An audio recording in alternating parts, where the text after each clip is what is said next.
na tua santa presença, te adorando, te louvando, e estamos sentindo a operação do Espírito Santo. Eu te peço, Senhor, que neste momento, Senhor, a tua palavra, Senhor, possa ser derramada, que cada um, Senhor, receba nesta noite a tua porção, Senhor, que esta palavra seja de exortação, de correção, Senhor, de edificação, Senhor, para as nossas vidas, pelo poder, o amor do nosso Salvador, Jesus Cristo. Amém. Glória a Deus. Poder se sentar.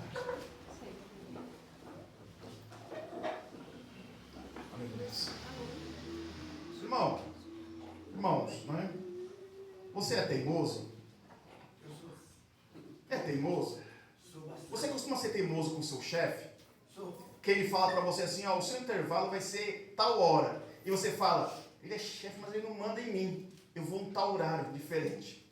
Você é teimoso, né, na escola? Você é teimoso com o seu pai, com a sua mãe? Você tem mania de ser teimoso? De não obedecer aquilo que seu pai e sua mãe falam? Né? Quebrando o mandamento da Bíblia que diz honrai, né, seu pai e a sua mãe? Você é teimoso com as autoridades? Porque foi dada por Deus autoridades ao homem para que pudéssemos nós estarmos nesse país? Desobedecendo as infrações, né? Oh, glória! Você é teimoso com um pastor da igreja? Ele é pastor, mas ele não manda em mim. Ele falou que isso não pode, mas quem decide isso sou eu. Ou pior ainda, você é desobediente com o Senhor teu Deus? O que foi cantado agora no hino aqui do grupo Sal, né, o grupo Sal da Terra aí, que cantou? A ti eu entrego tudo. Não tem espaço para mais nada. Ou será que não tem espaço para mais nada porque você está totalmente carregado com as coisas do mundo e não tem espaço para Deus na sua vida? Quando louvamos um hino desse, o hino, amados irmãos, assim como a palavra, o hino vem de louvar, de escrever e louvar. Por exemplo, Salmos. Salmos é um hinário, na verdade. São hinos. E quando louvamos, estamos falando com Deus, com o Senhor Jesus Cristo. E quando louvamos uma letra pesada dessa, nós estamos colocando à disposição do Senhor, falando, Senhor, eu entrego tudo a Ti, não tem espaço para mais nada. Só para a novelinha da Globo, né? Para o meu tempinho no celular, para a Beth, né? As Beth, né? Tem um tempinho não sei para quê, para aquilo lá. Quando sobrar um tempinho, Senhor, eu vou ler a Tua palavra, fazer alguma coisa. Então já não é espaço todo para o Senhor, teu Deus. Não é verdade? Porque o ser humano, ele é teimoso por natureza. E quando nós vemos aqui a palavra do Senhor, nós temos um grande profeta do Senhor, chamado Jonas. Jonas é um profeta onde o Senhor o levantou. Não só uma vez, várias vezes. Mas aqui no livro de Jonas, em específico, vem falar para nós que o Senhor disse a Jonas, Jonas, levanta, vai àquela grande cidade chamada Nínive e pregue a ela, porque eu tenho que mandar o meu anúncio naquele lugar, porque sobre a minha presença subiu a sua maldade. Deus, ele avisa. Deus, ele avisa. O Senhor, ele não chega de surpresa e faz acontecer aquilo que ele não havia alertado. O Senhor já veio na terra, pregou esse evangelho, morreu, ressuscitou, subiu aos céus e disse que um dia ele voltaria para buscar os seus fiéis, verdadeiros adoradores que o adoram em espírito e em verdade. E se o Senhor vier e você não subir, você não vai falar, fui pego de surpresa. Eita, Deus veio e eu fiquei, fui pego de surpresa. É que nem quando um pregador está ali na escala para pregar, a escala é colocada de domingo. Chega na quinta-feira ou no sábado, ele fala assim, puxa, irmãos, fui pego de surpresa, olha, eu vou pregar hoje. Que surpresa foi essa? Porque o nome dele estava ali desde domingo. E ele chega e fala, fui pego de surpresa. Ou você deixou ser surpreendido. Nós temos Jonas, que o Senhor levantou para ir pregar nessa cidade. Nínive era a capital da Síria. E Nínive era uma cidade muito grande. E era violenta, era sanguinária, tinha suas maldades.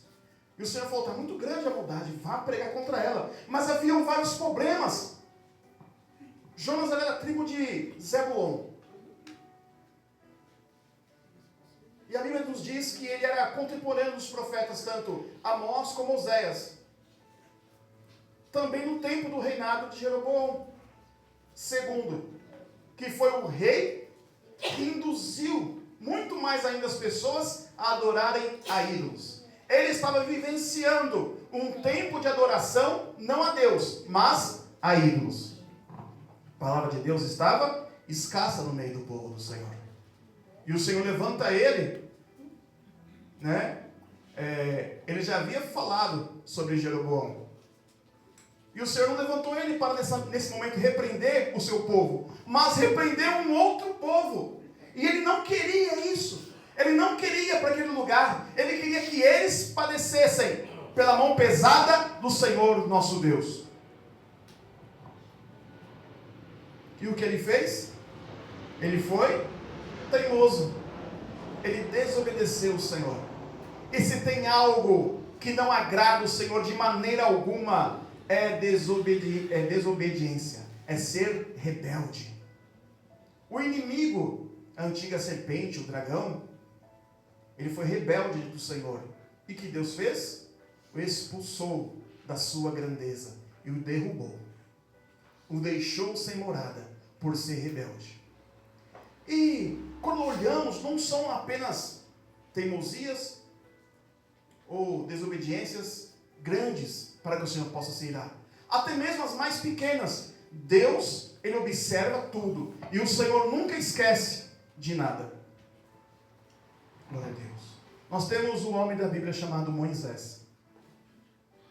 Grande profeta de Deus. Esteve com o Senhor.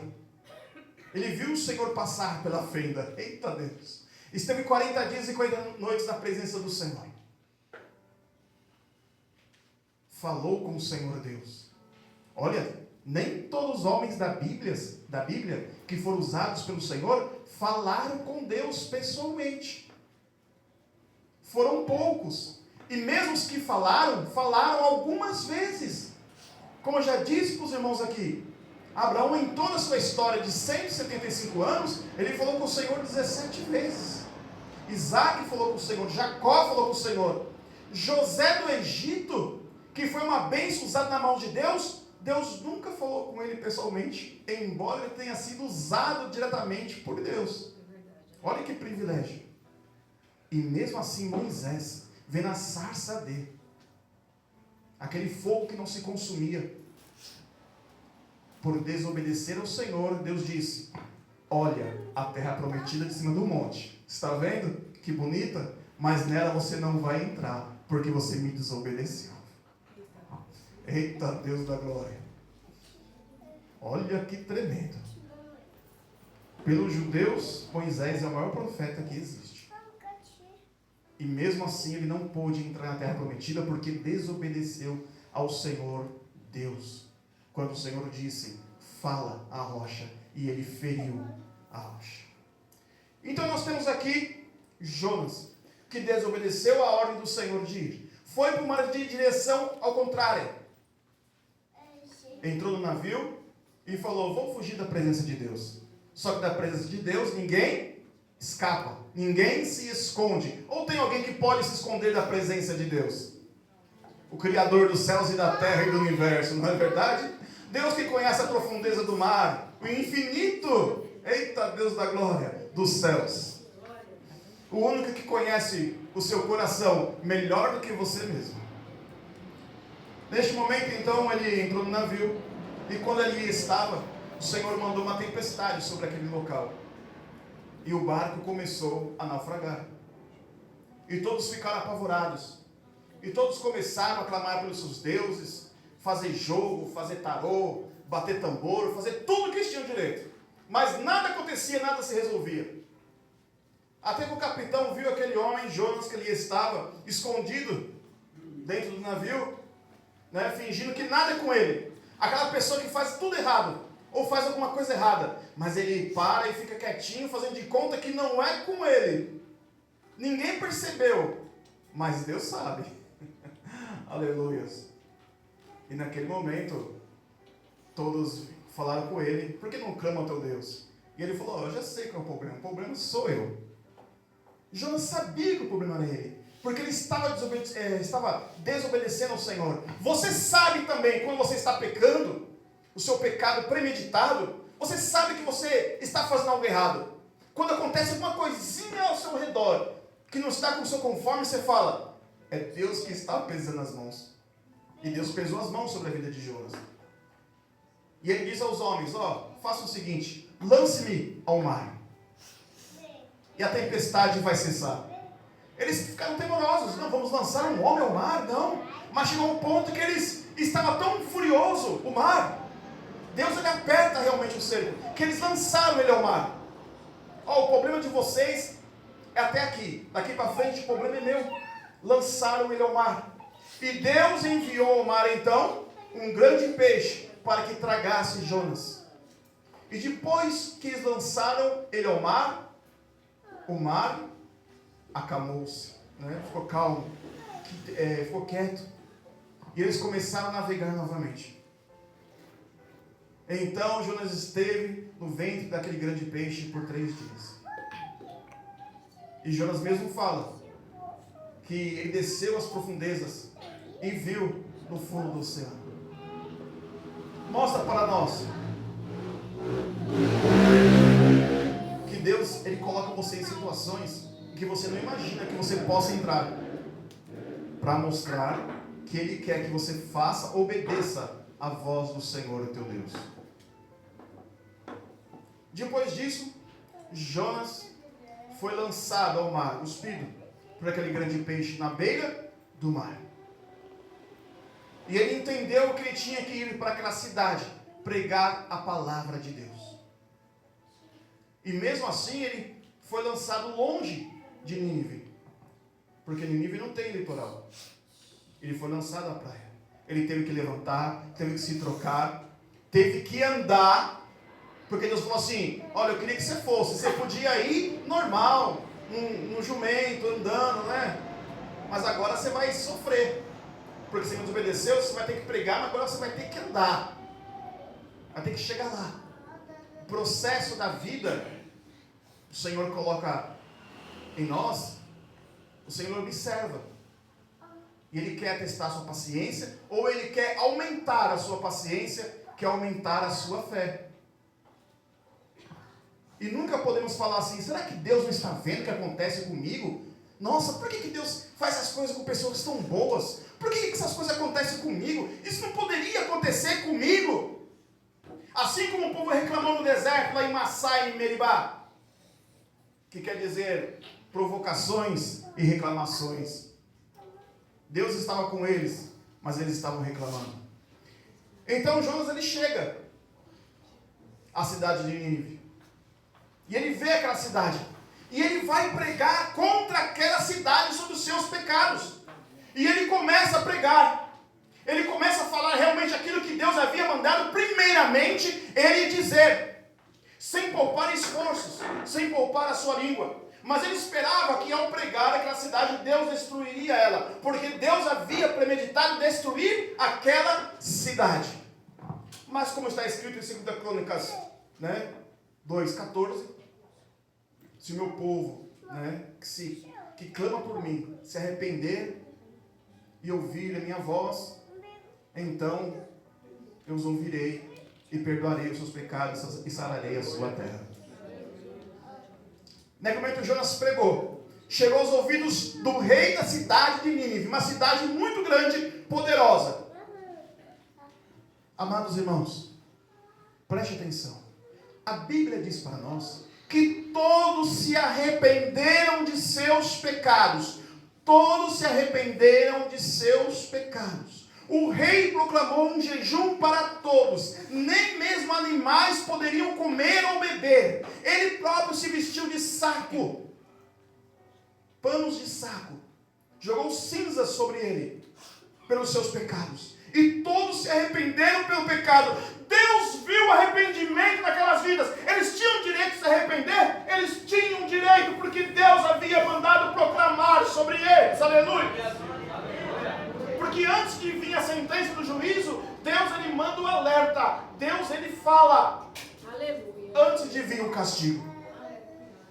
E a cidade não foi destruída. Jonas subiu alto do monte e ficou esperando Deus mandar de enxofre, mandar fogo, meteoro, mandar tudo que tinha direito. Mas o Senhor não mandou, porque aquele povo realmente se arrependeu dos seus pecados. Aleluia!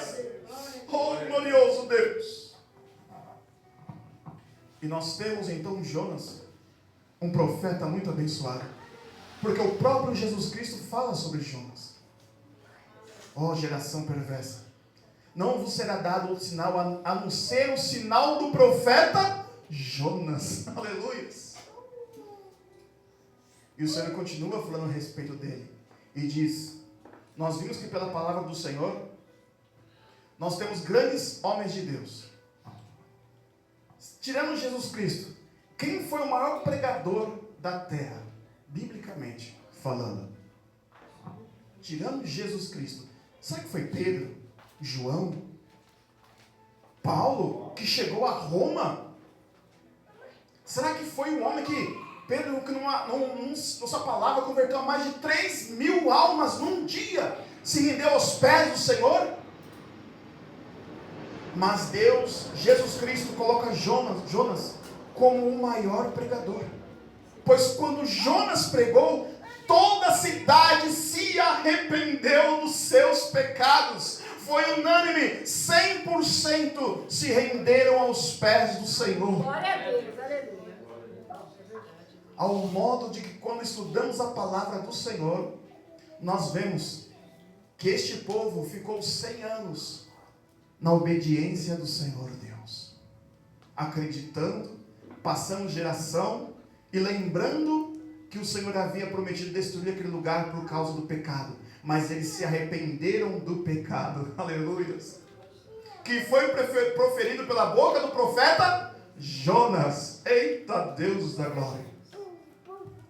E Jonas, ele foi um homem usado por Deus, assim como Deus espera que você também seja usado por Ele, para anunciar o seu evangelho, para anunciar.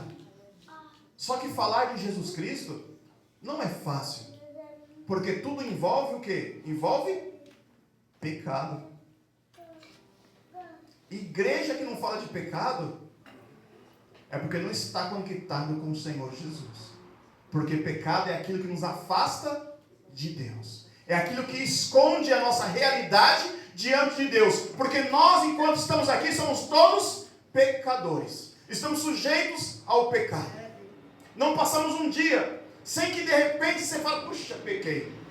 Por algum momento você peca, mas esperamos a grande redenção do Senhor Jesus Cristo, porque o sangue do Senhor Jesus foi derramado uma vez na cruz do Calvário, aleluia, para todo aquele que crê no nome do Senhor não seja condenado, aleluia, com este mundo, mas seja salvo pela sua graça, aleluia, Deus.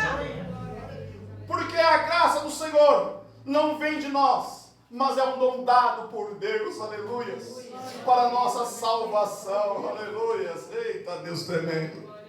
Porque assim como Jonas ficou 3 dias ali, escondido no fundo do mar, sobre aquele peixe, o Senhor Jesus também, o sinal que ele disse, o Senhor morreu, e ao 3º dia, ele ressuscitou, aleluia, em corpo de glória, aleluia, glorificado, restaurado, aleluia, o primogênito dentre os mortos, aleluia, ressuscitado, aleluia, oh glorioso Deus, glória a Deus, aleluia. Tanto no Velho Testamento como no Novo, tiveram pessoas que ressuscitaram quando morreram. Jesus Cristo não ressuscitou, mas eles ressuscitaram e experimentaram novamente a dor da morte. Mas Jesus Cristo não, aleluia. Ele morreu e ressuscitou com um corpo glorificado, aleluia. E aqueles que esperam no Senhor, aleluia, nossos irmãos que já partiram, que dormem em Cristo também, aleluia. Eis que quando o Senhor vier, está escrito lá em 2 Tessalonicenses, não se confundam, aleluia. Porque quando o Senhor vier, primeiro os que dormem ressuscitarão primeiro, aleluia, em corpo transformado. E nós que estivermos aqui na terra ainda vivos, subiremos, mas vamos ser transformados pelo poder do Senhor, nosso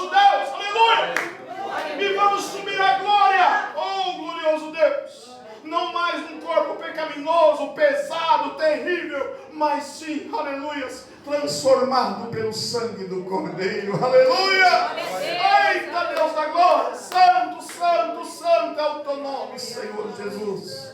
Oh, Deus poderoso, Deus tremendo. Aleluia, Senhor Jesus Cristo. Porque assim como Deus teve compaixão de Nínive, Deus teve compaixão de nós. Não tínhamos diferença alguma de Nínive. Não tínhamos. Assim como esse povo no mundo hoje não tem diferença alguma de Nínive. Fazem muitas coisas erradas. Mas o que falta é eu chegar, você chegar a eles e anunciar o verdadeiro evangelho. Aleluia. Porque o próprio Jesus Cristo diz que naquele dia, até mesmo aqueles de Nínive se levantarão para julgar as nações, porque se arrependeram dos seus pecados. Aleluia! Oh, glorioso Deus! Tremendo! Hoje somos julgados aqui na terra por sermos diferentes, por usarmos vestes diferentes do mundo, pelo nosso modo de falar diferente, até por rejeitarmos alguns tipos de emprego que não condiz com a obra do Senhor nosso Deus. Mas lá na glória, Deus nos colocará como juiz, aleluias, e estaremos ao lado do Senhor nosso Deus. Eita, você quer honra maior do que esta, aleluias, Deus? Viver eternamente ao lado do Criador dos céus e da terra, aleluia. Oh, Deus da glória, grande, grande, grande é o teu nome, Senhor, aleluia. Oh, Senhor Jesus Cristo, Deus tremendo e poderoso, aleluia! Santo, santo, santo, santo! É o Senhor nosso Deus, aleluia! Oh, glorioso Deus! É por isso que os anjos não cessam em cantar, em falar que santo, santo, santo é o Senhor.